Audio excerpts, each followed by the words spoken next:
जय श्री कृष्णा। राधे राधे फ्रेंड्स, कैसे हैं आप सब। मेरे लड्डू गोपाल चैनल में आप सबका स्वागत है फ्रेंड्स। आज मैं आप सबके साथ शेयर करूंगी जन्माष्टमी पर लड्डू गोपाल जी का बिल्कुल सरल विधि से जन्म कैसे कराएंगे। बिल्कुल सरल विधि से। तो देखिए, मॉर्निंग में जैसे जन्माष्टमी के दिन सुबह में जैसे कि सेवा करते हैं प्रतिदिन, उसी तरह आप सेवा कर लीजिएगा। उसके बाद शाम में आपको संध्या बाती करने के बाद रात्रि में 8 बजे 9 बजे आपको जहाँ पर लड्डू गोपाल जी बैठे रहेंगे बस उसी जगह जो है ना, आप सिर्फ उनका पगड़ी वगैरह हटा दीजिएगा और पुष्प और रख दीजिएगा उनके पास में। 2-4 पुष्प जो भी हो उनके पास रख दीजिएगा। और बांसुरी और जो श्रृंगार है लड्डू गोपाल जी का वो भी हटा दीजिएगा और सिर्फ वस्त्र पहने रहने दीजिएगा। और उसके बाद लड्डू गोपाल जी को आप ढक दीजिएगा। तो देखिए, आप सिंपल अगर कोई नया रुमाल हो, हैंकी हो, तो उससे भी आप ढक सकते हैं, या फिर कोई चुनरी हो, माता रानी का चुनरी रखा हो तो उससे भी आप ढक सकते हैं।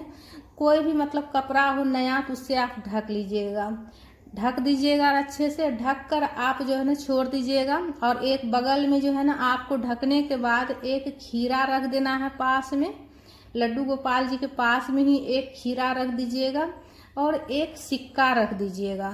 तो इस तरह जो है ना, बिल्कुल सरल विधि से आप रात्रि में जो है ना लड्डू गोपाल जी को ढककर, उसके बाद जब रात्रि के 12 बजेंगे, 12 बजने के बाद रात्रि में 12 बजेगा जब, तो सबसे पहले ताली बजाकर, घंटी बजाकर, शंख बजाकर इस तरह से आप लड्डू गोपाल जी को जन्म कराइएगा रात्रि में 12 बजे। उसके बाद जो ढके थे कपड़ा से उसे उघाड़ देंगे, हम हटा देंगे और लड्डू गोपाल जी का इस तरह से हम सरल विधि से जन्म कराएंगे फ्रेंड्स।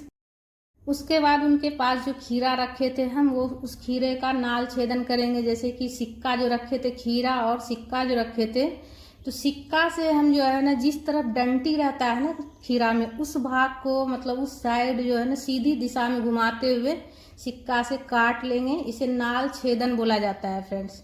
तो इस तरह से सीधी दिशा में घुमाते हुए काट लेना है। और डंटी तरफ जो भाग जो काटे हैं छोटा वाला टुकड़ा, वो मिट्टी में दबा दीजिएगा। आप किसी गमले में मिट्टी में दबा दीजिएगा। और जो बाकी जो खीरा बचेगा उसे प्रसाद के रूप में पूरा परिवार ग्रहण कीजिएगा।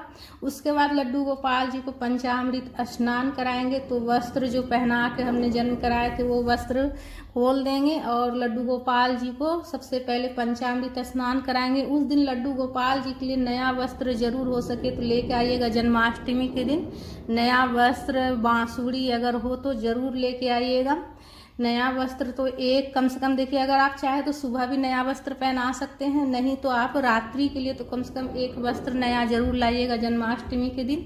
और पंचामृत में देखिए, ये 5 चीज़ आपको लेना है स्नान कराने के लिए। दूध, दही, शहद, घी और शक्कर, ये 5 चीज़ ले लीजिएगा लड्डू गोपाल जी का स्नान कराने के लिए। उसके बाद लड्डू गोपाल जी को सबसे पहले पंचामृत से स्नान कराइएगा। जन्म कराने के बाद तुलसी पत्ता का आसन देकर लड्डू गोपाल जी को विराजित कर लीजिएगा। उसके बाद 1 लोटा स्वच्छ जल भी ले लीजिएगा, गंगा जल मिलाकर।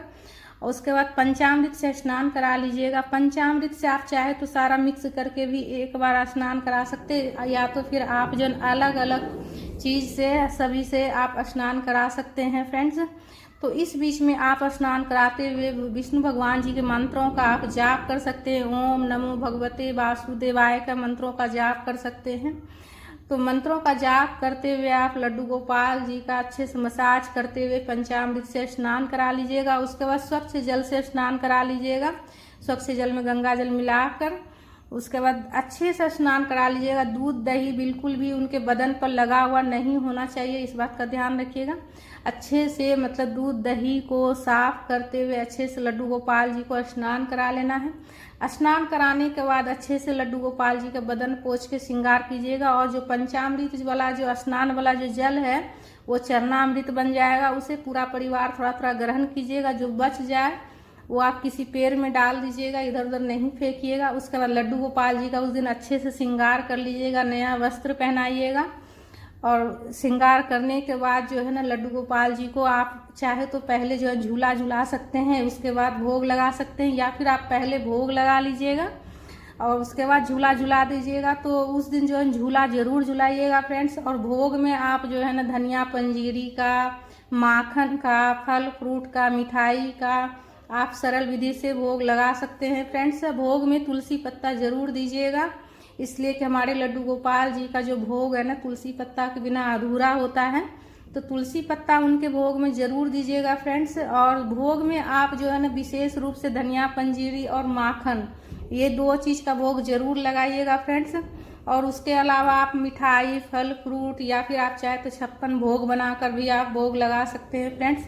तो फ्रेंड्स, हमारा ये वीडियो आप सबको कैसा लगा? अगर अच्छा लगा तो लाइक ज़रूर कीजिएगा और हमारे चैनल पर अगर नए हैं तो सब्सक्राइब ज़रूर कर लीजिए।